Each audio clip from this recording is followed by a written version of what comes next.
Mark chapter 8. Not long afterward, another large crowd came together. When the people had nothing left to eat, Jesus called the disciples to him and said, I feel sorry for these people, because they have been with me for 3 days and now have nothing to eat. If I send them home without feeding them, they will faint as they go, because some of them have come a long way. His disciples asked him, Where in this desert can anyone find enough food to feed all these people? How much bread do you have? Jesus asked. 7 loaves, they answered. He ordered the crowd to sit down on the ground. Then he took the 7 loaves, gave thanks to God, broke them, and gave them to his disciples to distribute to the crowd, and the disciples did so. They also had a few small fish. Jesus gave thanks for these and told the disciples to distribute them too. Everybody ate and had enough. There were about 4,000 people. Then the disciples took up 7 baskets full of pieces left over. Jesus sent the people away and at once got into a boat with his disciples and went to the district of Dalmanuta.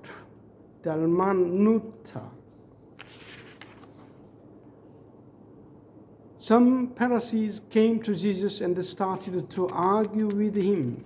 They wanted to trap him, so they asked him to perform a miracle to show that God approved of him. But Jesus gave a deep groan and said, Why do the people of this day ask for a miracle?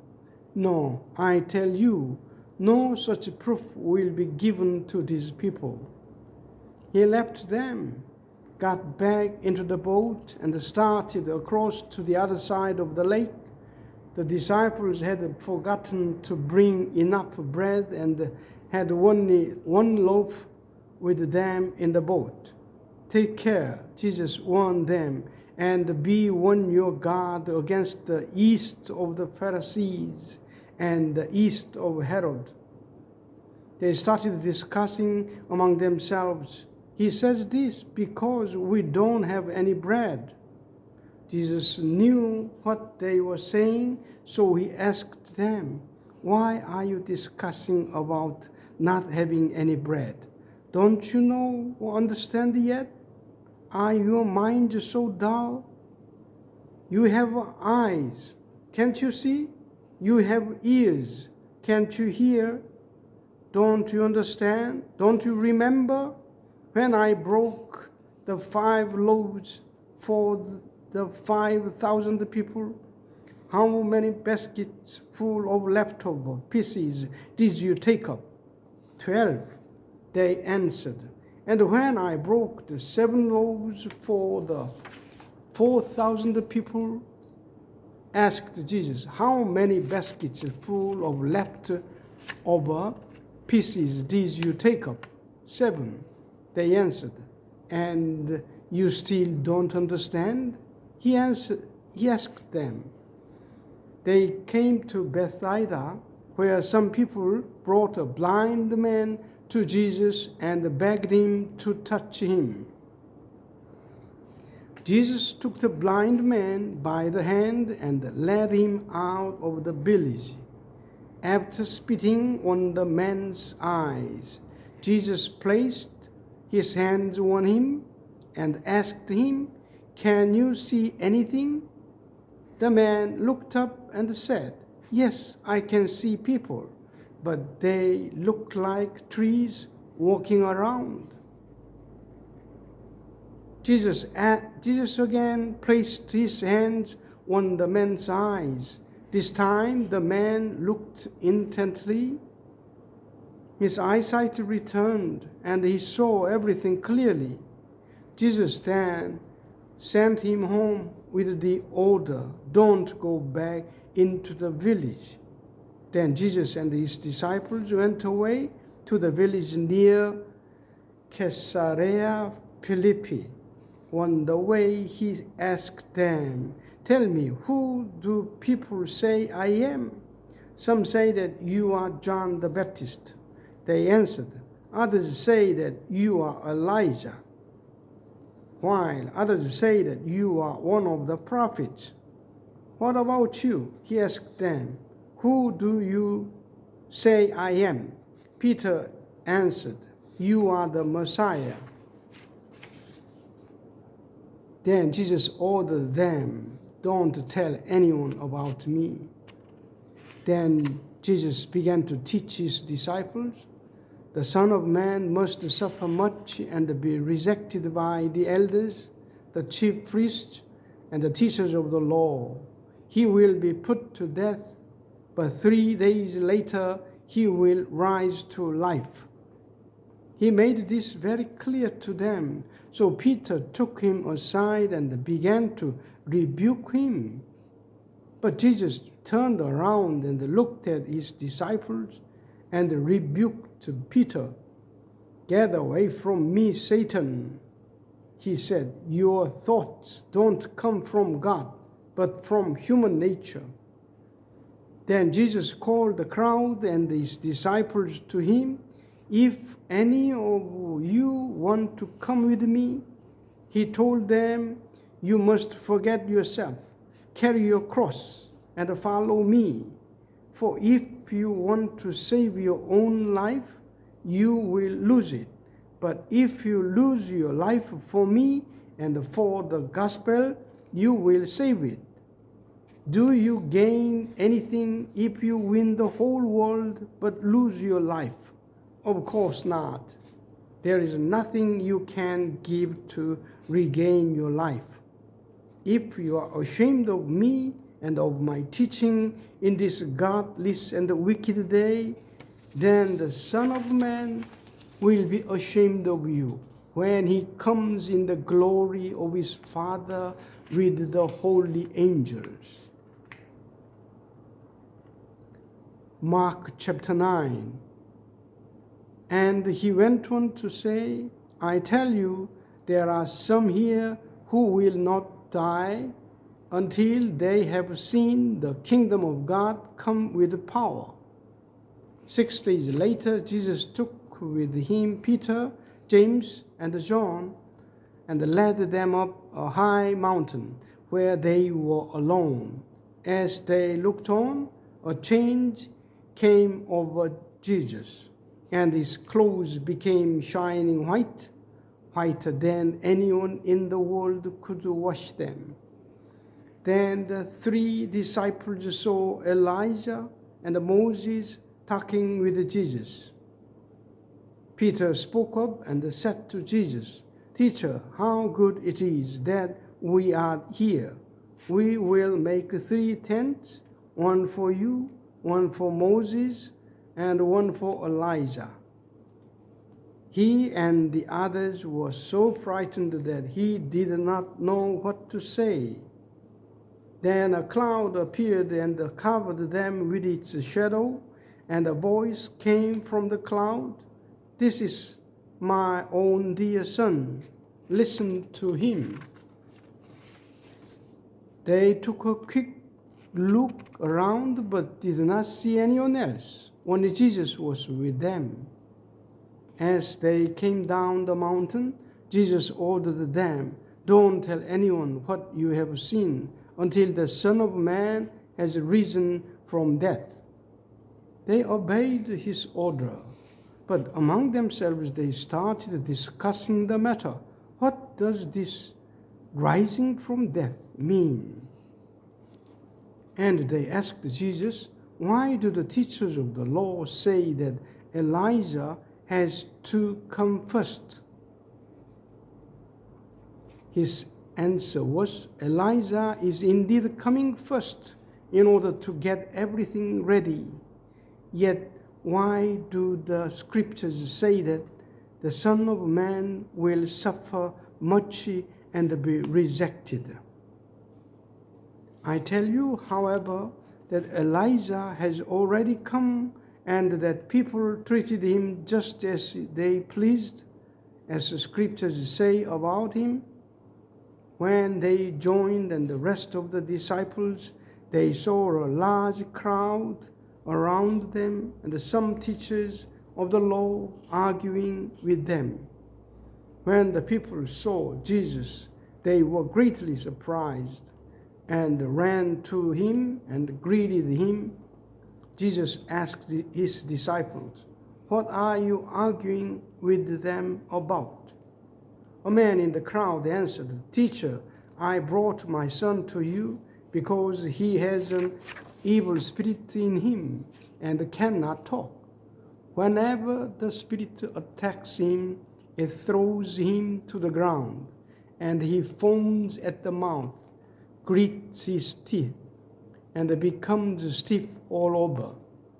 I asked your disciples to drive the spirit out, but they could not." Jesus said to them, "How unbelieving you people are!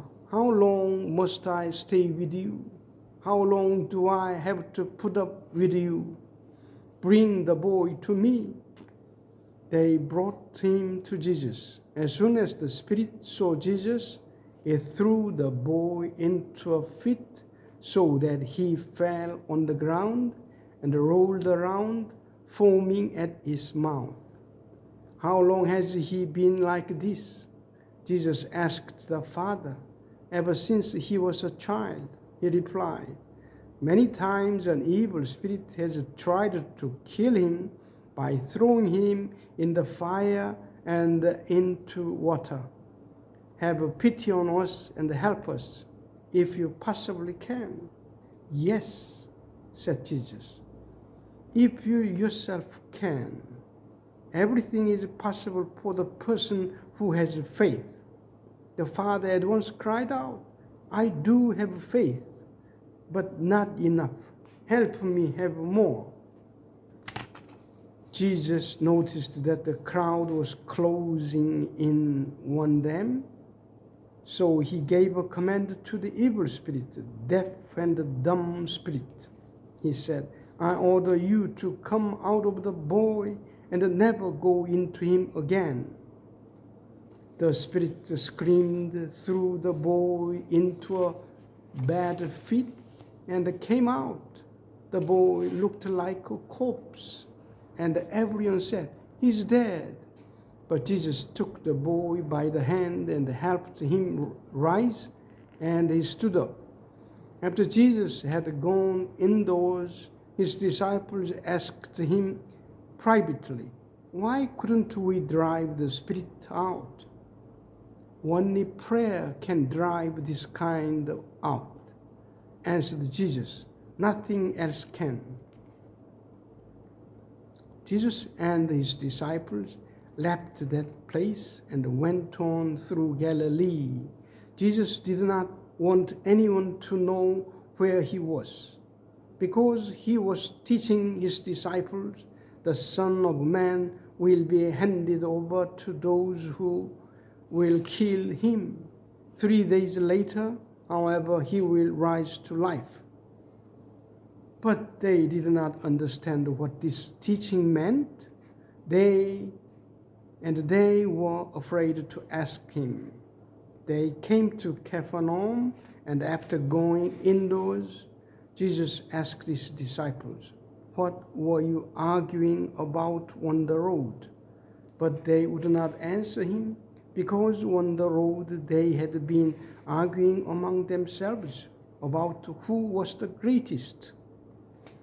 Jesus sat down, called the 12 disciples, and said to them, "Whoever wants to be first must place himself last of all and be the servant of all." Then he took a child and had him stand in front of them.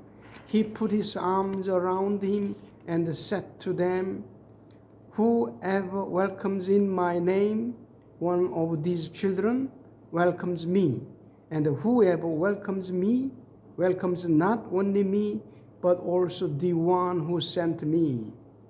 John said to him, Teacher, we saw a man who was driving out demons in your name, and we told him to stop, because he doesn't belong to our group.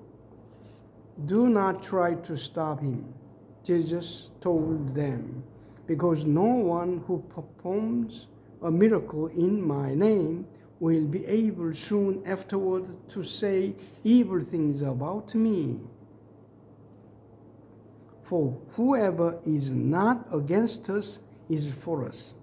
I assure you that anyone who gives you a drink of water because you belong to me will certainly receive a reward. If anyone should cause one of these little ones to lose faith in me, it would be better for that person to have a large millstone tied around the neck and be thrown into the sea. So if your hand makes you lose your faith, cut it off. It is better for you to enter life without a hand than to keep both hands and go off to hell, to the fire that never goes out. And if your foot makes you lose your faith, cut it off. It is better for you to enter life without a foot than to keep both feet and be thrown into hell. And if your eye makes you lose your faith, take it out. It is better for you to enter the kingdom of God with only one eye than to keep both eyes and be thrown into hell. There the worms that eat them never die, and the fire that burns them is never put out. Everyone will be purified by fire as a sacrifice is purified by salt. Salt is good, but if it loses its saltiness, how can you make it salty again? Have the salt of friendship among yourselves and live in peace with one another. Thank you.